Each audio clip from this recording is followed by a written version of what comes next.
Sunday drive home. It's actually Sunday flight to Sioux Falls, but who's counting?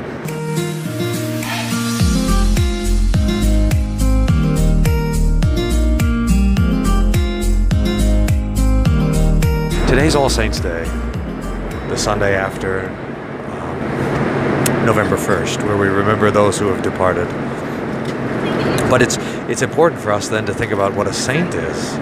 You know, we normally think of a saint as, oh, they're a saint, like, oh, they're holier than thou, they're all full of good works and everything else like this. But really, to be a saint, it means to belong to the Lord. The word saint is the word holy, so it means to be set apart or marked for the Lord's use. So there's in the Bible, there's holy cities and holy mountains and holy forks and spoons. That doesn't mean that they're morally superior to all the other forks and spoons. It means that they belong to the Lord. They're set apart for His use. That's what it means to be a saint.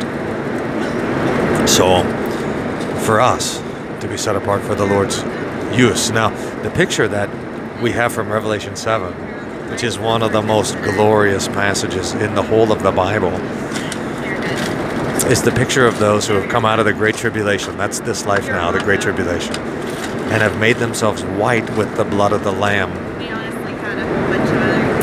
They have these white robes, and they've apparently been made dirty by our own sins. Now, you can think of it, that if you were given a lab coat, or a white lab coat when you were born, every time you sinned, it would be a stain. Every time you said something wrong, it'd be a tear and a scuff in that lab coat. And then the result is it's just utterly filthy. And the problem with the filthy robes like that is that we're headed for a beauty contest at the end. We're headed for a time when we will either get in or out of the great wedding feast, depending on the garments that we're wearing.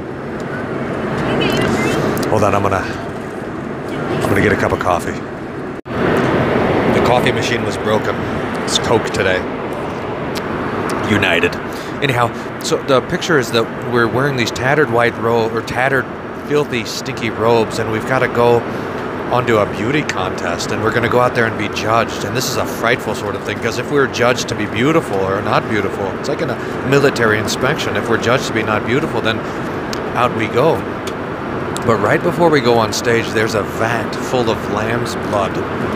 And those robes we take off and we dip in that vat and we pull out, and they come out white and glorious and gleaming. And we wear those out on stage, and the judge is there and he says, just perfect, just perfect. Now that is the picture of Revelation. Those saints who have made their robes white in the blood of the Lamb. It's astonishing, astonishing picture. So that we are those who are clothed in white robes. Robes made white not by our own works, not by our own efforts, but robes that are made white with lamb's blood. Now, how does this blood work? It's amazing, because it doesn't make stains go away, but in fact, in the miracle of redemption, that blood works by transferring the stains that are on our robes onto the robes of Jesus.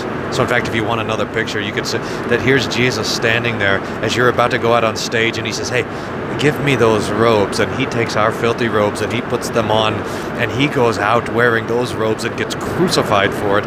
And now we're wearing his regal white robes of judgment and perfection. That's the picture, and that's what it means to be a saint. It means to be clothed in the white robes of Jesus, robes that he clothes us in baptism, robes that are won for us by his death and his resurrection on the cross. There's a lot more about this in the sermon today. I'll put the link in it below, and to you who are saints, who are made clean and holy in the blood of the Lamb, happy All Saints Day. Today belongs to you.